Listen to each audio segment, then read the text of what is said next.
Assalamualaikum warahmatullahi wabarakatuh. Halo guys, perkenalkan nama aku Asma Zainat Ninur Aini dari Prodi Pendidikan Matematika Fakultas Keguruan dan Ilmu Pendidikan dengan NIM 2411021. Di sini aku akan menjawab dua soal terakhir dari materi Aswaja 1 yang sudah diterangkan oleh kelompok 2. Oke, langsung saja. Pertanyaan yang pertama adalah jelaskan bagaimana awal mula umat Islam terpisah menjadi beberapa sekte. Oke. Jawaban saya adalah perpecahan umat Islam menjadi beberapa sekte dimulai pada masa Ali bin Abi Thalib, di mana pada saat itu terjadi perang Siffin antara Ali bin Abi Thalib dan Muawiyah bin Abu Sufyan. Untuk meminimalisir korban dalam peperangan, kelompok Ali dan Muawiyah sepakat untuk bertakhim, yang dimana takhim ini adalah bentuk peradilan yang dilaksanakan atas dasar kesepakatan antara dua pihak yang berselisih dan dimediasi oleh hakim yang telah mereka pilih sendiri. Nah, dalam takhim tersebut, pihak Ali memilih Abu Musa al-Asy'ari sebagai muhakam. Pihak Muawiyah memilih Amr bin As sebagai muhakam. Kedua orang ini akhirnya berunding mencari titik-titik kesepakatan yang bisa diterima oleh kedua pihak dalam berperang. Nah, dari takhim ini diputuskan banyak hal, diantaranya adalah Ali yang berkenan menghapus gelar Amirul Mukminin yang disandarkan kepadanya. Dan hal inilah yang menimbulkan polemik baru, yaitu munculnya kelompok Khawarij yang menganggap Ali telah keluar dari Islam sebab tidak berhukum dengan hukum Allah. Hal ini terdapat dalam Al-Quran surat Al-Maidah ayat 44 yang artinya, dan siapapun yang tidak berhukum dengan hukum Allah, maka ia adalah kafir. Menurut kelompok Khawarij, tidak ada satupun nas Al-Quran yang menjelaskan tentang kebolehan bertakhim dalam peperangan. Nah, dari peperangan-peperangan intern umat Islam ini, baru timbullah beberapa sekte keislaman seperti Syiah, Khawarij, dan aliran-aliran lainnya. Oke, lanjut. Untuk pertanyaan yang kedua adalah jelaskan di antara keutamaan sahabat Abu Bakar, Umar, Utsman, dan Ali radhiyallahu anhum. Yang pertama adalah keutamaan sahabat Abu Bakar.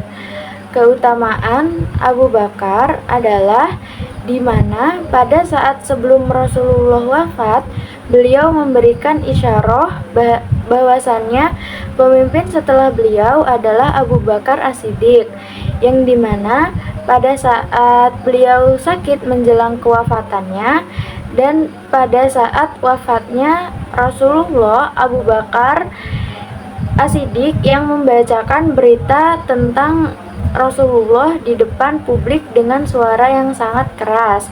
Hal ini terdapat pada Al-Quran surat Al-Imran ayat 114 yang artinya, dan Muhammad hanyalah seorang rasul, sebelumnya telah berlalu beberapa rasul. Apakah jika dia wafat atau dibunuh, kamu akan balik ke belakang atau murtad? Barang siapa yang berbalik ke belakang, maka tidak akan merugikan Allah sedikit pun. Allah akan memberi balasan kepada orang-orang yang bersyukur. Oke. Yang kedua adalah keutamaan Umar bin Khattab. Keutamaan Umar bin Khattab yaitu seperti yang dikatakan oleh sabda Nabi Shallallahu Alaihi Wasallam dalam hadis riwayat Tirmizi yang artinya, sesungguhnya Allah menjadikan kebenaran atas lisan dan hati Umar. Selanjutnya adalah keutamaan Utsman radhiyallahu anhu. keutamaan Utsman bin Affan radhiyallahu anhu dalam memimpin Islam pada masa beliau, yaitu adalah beliau mengkodifikasi Al-Quran yang hasilnya masih bisa dilihat hingga saat ini, yaitu Quran Mushaf Al-Utsmani. Selanjutnya adalah keutamaan Ali bin Abi Thalib.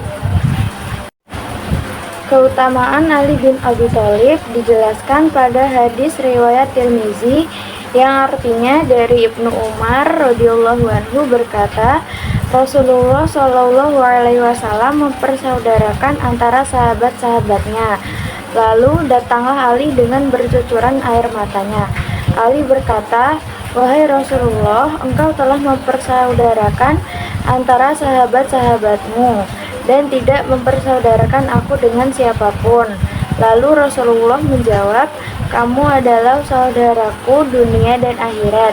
Hadis riwayat Tirmizi.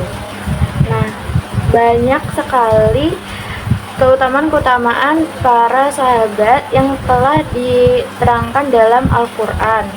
Beberapa juga ada larangan tentang menghina sahabat yang sangat berbahaya. Alasannya adalah orang yang menghina sahabat atau menganggap buruk mereka sama saja ia meragukan keimanannya sendiri. Hal ini disebabkan karena Al-Quran dan hadis yang kita terima seluruhnya diriwayatkan oleh sahabat. Riwayat yang diriwayatkan oleh orang yang buruk tidak dapat diterima riwayatnya atau paling minimal dihukumi dhaif. Sedangkan riwayat yang dhaif tidak dapat dijadikan landasan dalam hukum, terlebih dijadikan dasar dalam berakidah. Selanjutnya adalah menghina sahabat sama saja dengan menghina orang-orang yang dipuji oleh Allah dalam Al-Quran dan dipuji-puji oleh Rasulullah dalam banyak hadis. Misalnya, di antara pujian Allah kepada para sahabat adalah pada Quran surat Al-Imran ayat 110 yang artinya, kalian adalah umat terbaik yang dikeluarkan untuk manusia. Dan ada lagi pada Quran surat Al-Baqarah ayat 143 yang artinya, dan seperti itulah kami menjadikan kalian umat terbaik supaya kalian menjadi saksi atas manusia dan Rasul bersaksi atas kalian. Quran surat Al-Baqarah ayat 143. Nah, ayat-ayat yang di atas tadi menegaskan bahwasannya para sahabat adalah umat terbaik, satu-satunya umat yang mendapatkan takdil persematan predikat adil langsung dari Allah.